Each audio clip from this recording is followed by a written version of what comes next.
everyone, welcome to Thursday's free daily pre-market report. There'll be no newsletter on Friday and Monday. Markets are open Monday, US, but we won't be doing a newsletter. US dollar, Japanese yen. I wrote a blog yesterday saying we have had a fundamental shift in thinking here. We are shorting the Japanese yen against a basket of currencies. Now, the next one we're looking to get long US dollar, Japanese yen forex cross for a number of reasons. But let's just stick to the technical ones here. Let me just pull back a bit. Technically, here we have a head and shoulders reversal. Okay, we get two shoulders there, so maybe it's been taking this cross has been taking too many steroids. Yeah, sorry, but the level of humour at this time of the morning is pretty sad. We've broke above the trend line, we've pulled back, we've held. We could have been nicely in the money already on this trade. The only reason I haven't taken it is just because we was coming into quarter end, and you've got some repositioning and end of the Japanese fiscal year. So we will next week, and I'll keep you in the loop how we do this, but we'll be looking to buy a pullback probably to around about this level here, just where we broke out the recent bull flag, which is about 92.87. We are also long Aussie dollar, Japanese yen. We have a 3/4 size position. We have a full position if we get a close and hold above 86.25. We got long back here in the 80 mark, Aussie, Japanese yen, and we're about 500 pips in the money already on this trade before we even get into a full size position. We are also full size now, long Canadian dollar, Japanese yen, just killing it on this trade. We are about 700 pips in the money already, and we've now just taken a full size position. I'll discuss next week target levels for this trade, but these are longer term plays. We believe there's a fundamental shift, as we discussed being short euro back in December, and where that worked out very nicely. We're now speaking about being short yen, and this is how we play it. We spread it around through different currencies. The reason being, you never know what's going to happen, what announcements are going to be made by central banks. Although the Royal Bank of Australia are making all the right noises, so are the Bank of Canada, and we expect to see more down pressure on the yen. Also, euro, Japanese yen. This isn't one we've had, but if we can break above this neckline, again, look what we have here. We have a head and shoulders reversal pattern. Here is the neckline. See, the neckline is a bit sloppy, but it's there. So we've already broken above it. The only reason I haven't taken along is we have this polarity level, which was strong support for a long time for euro, Japanese yen at 126.40.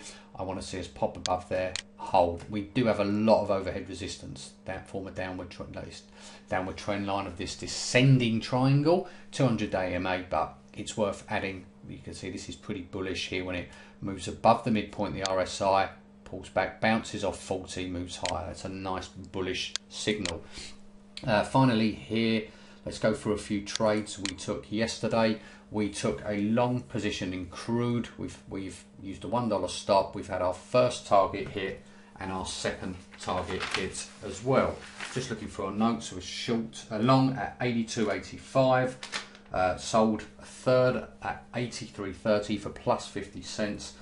Sold another third at 83.86. We've had a high of 84.62. I'm moving our stop now to break even. So we've got plus 50 cents plus dollar. We keep that, move my stop to 82.85, lock in the profit. Another trade we took yesterday. Let me just go through why we took it, more importantly than saying how great I am. I've had a winning trade. Isn't that clever? And then I'm going to call it the stairway to heaven. We've been having a few of our people in the company going to other seminars that other companies do, just to see what's happening out there, and it's pretty scary how they take a classic setup, which is fine. I mean, people buy into it and people enjoy that, but they just rename it something really exotic. And the real sort of common complaint we've had from our clients and people coming to us is that people keep saying this is they are putting on a live trading seminar, and all they do is look through live charts, but they don't trade. So it's quite interesting to see about all this sort of stuff and how people just really actually sort of come out of a lot of bullshit. about trading and try and gloss it up and market it very slickly and sell these seminars at mega prices. Incredible. So this trade is a classic channel play. I'm looking for 2 tests to the high of the range, 2 tests to the low. We get it there. 1 test to the high, 1 test to the low. 3 is the 3rd test up here, 2nd test to the high. 4 is the 2nd test to the low channel. Then we get a few more here. 5, 6, it's a bit short there. 7. Move back into the middle of the channel, which is great. Bang, pop higher. Wait for the pop higher. We buy the pullback. We take some heat as it comes back in the range, but it holds the 50 and the 21-hour exponential moving average, and then we grind higher, get our 1st and 2nd targets hit. Also, what I do to layer on top of this is I put on my Bollinger and Keltner bands. You can see we go in a very tight range yesterday. The Bollingers pop out the Keltners, momentum's above 0. Not that I really need telling that I want to take it to the long side. We come back in the Bollingers, then grind higher. But I'm looking for this narrow range that we had here. So I'm layering indicators on top of them. So it's different setups that we use. But in this range here, look how tight it got. Volatility was there, narrowed. Bollingers came in the Keltners there, and we're waiting for them to pop out. Bang, there they go, right there, out they come. Price action moves out the Bollinger bands, not with a great deal of conviction, but we still take the long trade, take a bit of heat initially as it pops back in the range. Bands widen again here, volatility gets going. Now we're right at the range again. Another play we took yesterday was for T-notes, 10-year notes. Looking at this on a 60-minute chart, again, Bollingers came in the Keltners here. They moved out, but we really got geared up when the price action moved out here.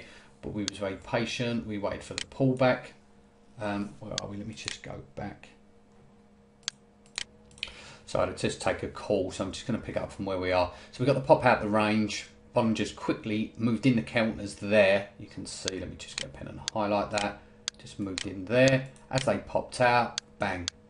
Well, it stop makes the price action makes the move. We wait here for the pullback to the 8 EMA. So far, we're just back trading where we entered. But there's another trade we took. So we got a nice profitable trade on crude, and here we're sort of flat on 10-year notes. Okay, guys, these are their sort of trades we take in the live trading room. Have a great long weekend. Weather's out, the weather's out. We've got weather. We can breathe. It's sunny, is what I meant to say here, which is, I think, good because we're going to have sleet and snow, I believe, in the UK. Great. Everyone have a really nice long Easter weekend. Look forward to speaking with you again next week. Till then, happy trading.